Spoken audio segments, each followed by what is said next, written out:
আজকে একটা ভিডিও দেখলাম গাড়িতে বসে বসে, এদিকে একটা লাশ পড়ে আছে ঘরের উঠানে,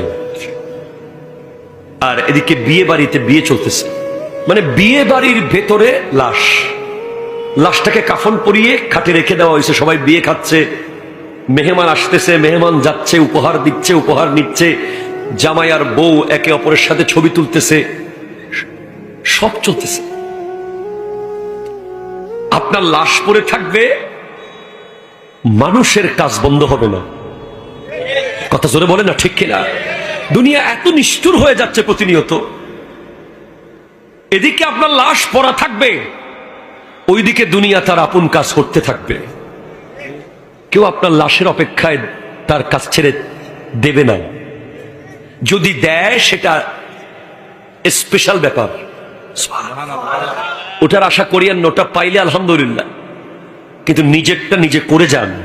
কোনদিন নামাজকে একটু পরে পড়বো বলে রেখে দেবেন না। কেন?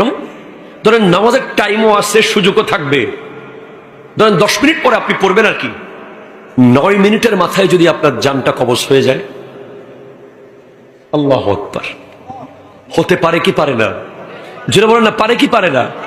9 মিনিটের মাথায় যদি আপনার রূহ কবজ হয়ে যায়, তাহলে কবরে যাওয়ার সময় আপনি আরো একটা ওয়াক্ত নামাজ নিতে পারেন নাই। তাহলে মুমিন হলো সে যে অবশ্যই নামাজ পড়ে এবং নামাজের ভিতরে তার পরিপূর্ণ অন্তর থাকে, সে হলো মুমিন।